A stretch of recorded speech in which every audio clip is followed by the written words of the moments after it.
2016 study concluded that there was little to no real evidence for these claims, I still recommend not eating your cat's poo. Governments have also tried to control people through chemical concoctions, also known as drugs. During the Cold War, the U.S.'s drug of choice was LSD.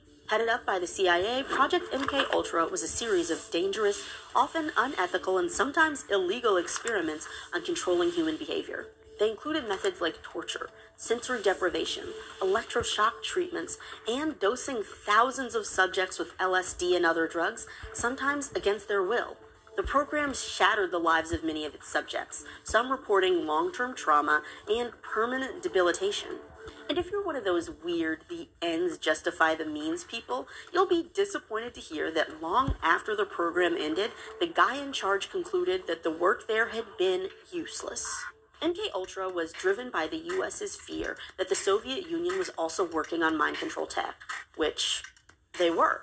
The Soviets had a billion-dollar program for mind control research they called psychotronics, which was built on the pseudoscientific theory that brains could send and receive a kind of high-frequency electromagnetic radiation. While I would happily accept $1 billion of government money to essentially come up with the idea of being on the same wavelength, the Soviets' ideas feel pretty similar to some modern takes on mind control. It's not that the microwaves have somehow interfaced with the brain. We already interface with the space winds and all these other magnetic fields. Some aspiring mind controllers try to manipulate one person at a time, which, if we're being honest, is inefficient. Mental manipulators who actually believe in themselves try to mesmerize large groups at once.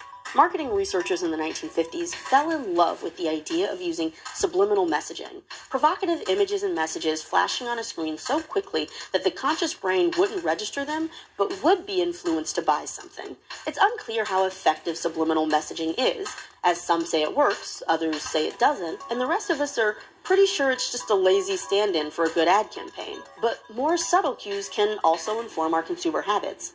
In one study, playing French music in a supermarket increased sales of French wine, while piping in German music increased sales of German wine.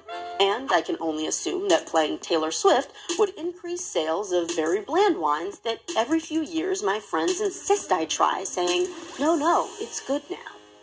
These days, many mind control anxieties center around the media and how it molds our thoughts and actions. In 2018, the largest owner of local TV news stations in the U.S., Sinclair Broadcast Group, made hundreds of news anchors read the same script on air.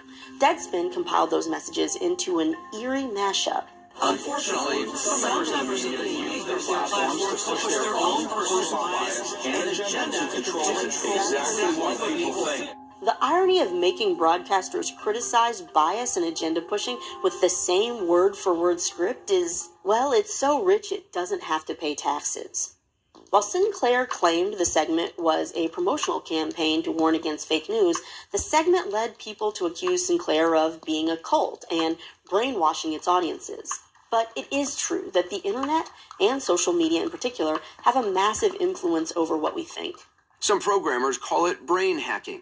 And the tech world would probably prefer you didn't hear about it. Once social media was designed and keeps on creating itself, then the social media, in fact, is going to be shaping the brain.